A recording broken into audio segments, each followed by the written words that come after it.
पुरुषोत्तमम।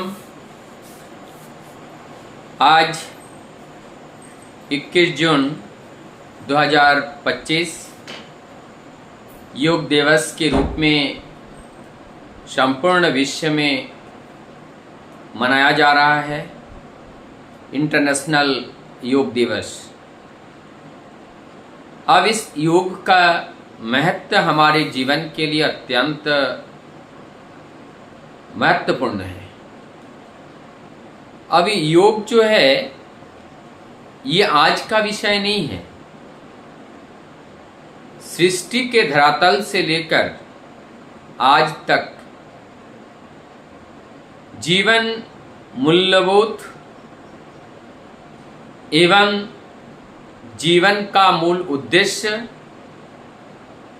सब इसी योग के ऊपर आकर के ठहरता है। योग एक मिलन है, योग एक संयोग नहीं, ये एक मिलन है। और ये मिलन कैसा? ये मिलन है खोए हुए संतान पुनः अपने घर वापस आना एवं विचलित या भ्रमण करने वाले जो मन है उस मन को उस परम सत्य के साथ मिलाना, ये सब योग का कार्य है। हम अष्टांग योग में देखते हैं और इसका मूल में है, योग के मूल में साधना है। साधना अर्थात बारंबार उच्च सत्यतम आसन पद्धतियों को बारंबार पुनरावृत्ति करना। हमने अष्टांग योग में यम, नियम, प्राणायाम, प्रत्याहार, धारणा, ध्यान, धी, समाधि, इस तरह से समाधि तक हम यात्रा है। समाधि तक यात्रा के बाद आता है कैवल्य और उस कैवल्य के बाद आते हैं वो महामिलन। अर्थात यहां पर देखा जाए आत्मा का परमात्मा के साथ मिलन, ये एक्चुअली योग है। योग मतलब जोड़ना। यहां पर लौकिक दृष्टिकोण से ये देखा जाता है कि जोड़ रहा है, लेकिन अगर आध्यात्मिक के गहराई से देखा जाए तो एक तरीके का ये घर वापसी है। ये अपने घर वापस आते हैं। योग के महत्व को देखते हुए भगवान श्री कृष्ण गीता में कहते हैं, योग चित्त वृत्ति निरोधा। योग से क्या होता है? हमारी चित्त की, चेतना की जो बुलबुले हैं, जो चाहत है, जो इच्छाएं हैं, जो तृष्णाएं हैं, उस तृष्णाओं का नियंत्रित करना योग कहा जाता है। यहां पर इस चित्त वृत्ति का नियंत्रण कैसे होगा? यहां दो बातें हैं, ये बहुत इंपॉर्टेंट बातें हैं और इस बात को हमें समझना चाहिए। एक है गोदास और एक है गोस्वामी। ये दो शब्द हम लोगों ने सुने हैं। और एक शब्द मैं बताऊं, मदन मोहन, मदन गोपाल, इसका बड़े एक सुंदर अर्थ है। गोदास, गो का अर्थ होता है ये संपूर्ण सृष्टि, माया जगत। जब हम माया जगत के दास बन जाते हैं तो प्रवृत्ति के बंधन में पड़ जाते हैं और उसका अंतिम चरण होता है मृत्यु। यहां पर शास्त्र में, धर्म ग्रंथ में ऋषि, महाजन, महापुरुष, पुरुषोत्तम, इन लोगों का एक सजेशन होता है और वो है गोदास नहीं बनना है, गोस्वामी बनना है। अर्थात इस माया जगत के स्वामी बनने का प्रयास करना है। अब माया जगत के स्वामी कैसे बना जाए? जब माया जगत के स्वामी बन जाते हैं तब क्या होता है? ये प्रवृत्तियां प्रभु की सेवा में रत हो जाते हैं और प्रभु के कार्य में समर्पित हो जाते हैं। तब इसका अल्टीमेट जो लाइफ होता है वो आनंद होता है, वो अमृतमय होता है, वो विस्तार की ओर जाता है। इसमें तो यहां पर ये जो जीवन है वो जीवन आनंदमय जीवन है। ये जो जीवन है इस जीवन को सुंदर बनाता है। तो हमें वो स्वामी बनना है, माया जगत के स्वामी। और कैसे संभव है? जो इस माया जगत को अपने बस में कर लिया, वो कौन है? पुरुषों में उत्तम पुरुष के रूप में जो हमारे आदर्श हैं, आइडियल हैं। और उस आइडियल को जब अपने जीवन सर्वस्व कर लेते हैं, उनके चरणों में जब हम अपने को सरेंडर करते हैं, तब जाकर के हमारे अपने बोलकर कुछ नहीं रहता है। तो सब वो प्रभु के, हम जब प्रभु के हैं, हमारी अंदर की वृत्ति प्रवृत्तियां किसका होगा? वो प्रभु का होगा। तो जब प्रभु का होगा, स्वामी कौन होगा? स्वामी प्रभु होगा। तो इस तरह से ये योग का महत्व है। योग से हम निरोग रहते हैं, हमारी शारीरिक रोग आक्रमण नहीं कर पाते हैं। जीवन में दो ऋचाएं होती हैं, एक पॉजिटिव, एक नेगेटिव। जीवन में जब पॉजिटिव आता है, नेगेटिव हट जाता है। जब यहां प्रकाश आ जाती है, सूर्य का उदय हो जाता है, अंधकार का कोई महत्व बचा हुआ नहीं रहता है। तो ये योग हमें क्या करता है? रोगों को वियोग करता है, अवगुणों को वियोग करता है। इसलिए योग हमारे जीवन में अत्यंत महत्व है।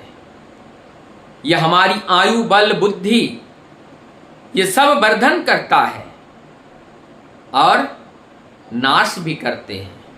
क्या नाश करते हैं? काम, क्रोध, लोभ नाश नहीं करते हैं, नियंत्रण करते हैं। इस योग के माध्यम से कामना वासनाओं की नियंत्रण होती है, लोभ की नियंत्रण होती है, इच्छाओं की नियंत्रण होती है। तब जाकर के यही बात कहा गया, योगस्य चित्त वृत्ति निरोधा।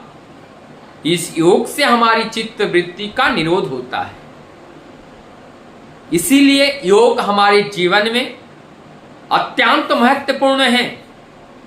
आज कलयुग के अंत में आकर के एक महर्षि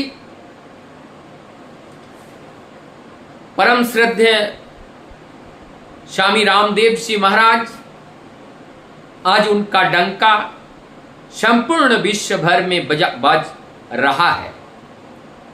और उन्हीं के साथ साथ राजनेताओं में कुछ योगी नेताओं की और उनकी पुरुषार्थ, उनकी महानुभाव एवं उनकी इच्छा शक्ति, ये सब मिल करके ये जो योग है, योग को एक बहुत ऊंचा आसन मिला है, जो यहाँ से 70 वर्ष पहले मिलना चाहिए था, लेकिन देर सही, लेकिन आज वो मिल पा रहा है।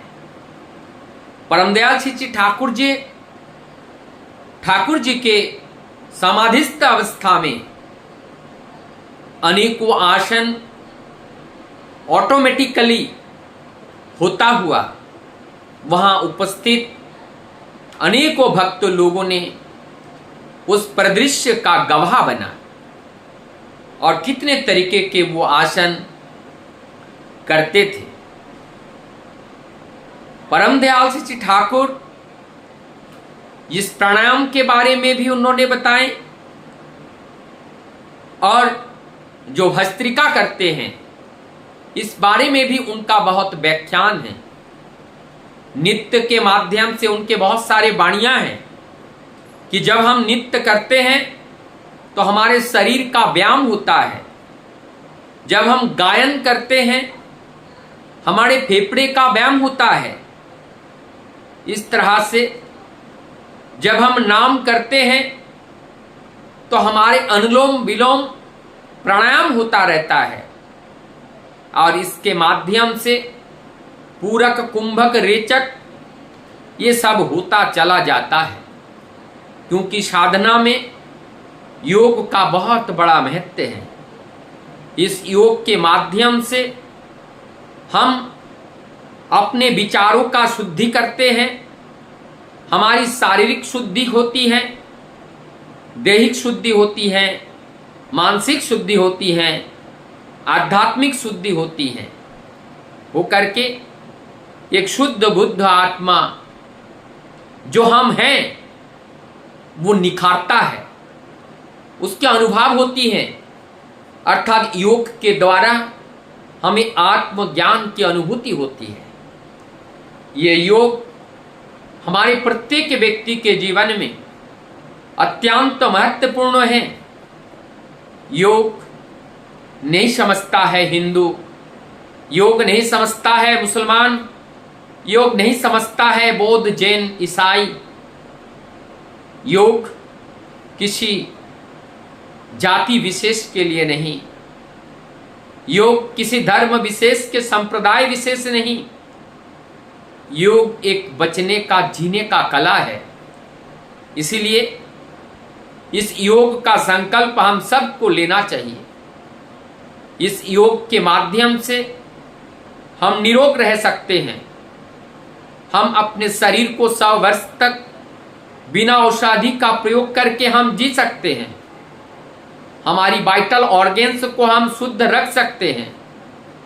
योग के द्वारा हम लोग देखते हैं स्वामी रामदेव जी, उनका जो उम्र है लगभग 60 वर्ष के आसपास हैं, लेकिन आज उनका चेहरा देखने में एक 30 वर्ष के बालक की तरह लगता है। एकदम उनकी जो आयु है उस आयु से वो हाफ लगते हैं। इसका मतलब उनका आयु मैं कहता हूं कई 100 वर्ष तक वो जिए, लेकिन एक साधारण मनुष्य से 2 गुना से ज्यादा आयु वर्तमान समय में उनको देख करके हम सबको ये पता लग रहा है। ये एक अलौकिकता नहीं है, प्रैक्टिकली ये हो रहा है। इस योग के साथ साथ आयुर्वेद का जो अवदान है, जो हमारे पूर्व में रामकृष्ण बुद्ध जिसास, गौरांग महाप्रभु, रामकृष्ण परमहंस देव, जो भी महापुरुषगण अवतारगण इस धरती पर अवतारित हुए हैं, उन्होंने ने भी इस लोक कल्याण के लिए इससे वन औषधियों का प्रयोग बहुत आयात से किए हैं।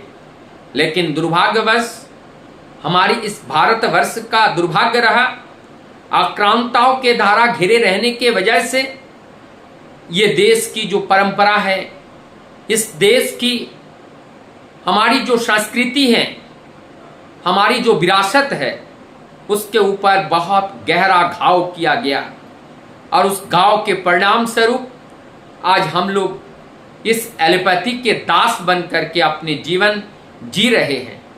लेकिन अपने पूर्वजों के जो देन हैं, अपने पूर्वजों का अवदान है, हमारे पूर्वजों का जो धरोहर है, उस धरोहर को लेकर के हमने कभी चिंतन नहीं किया, हमने कभी विचार नहीं किया, हमने कभी रिसर्च नहीं किया, हमने कभी प्रयोग नहीं किया, अनुसंधान नहीं किया, और जिसके वजह से हम पीछे रहे। आज अनुसंधान हो रहा है और अनुसंधान के आधार पर हम लोग पा रहे हैं दुनिया में ऐसा कोई बीमारी नहीं है जिसको हम योग और आयुर्वेद के माध्यम से मात नहीं दे सकते हैं।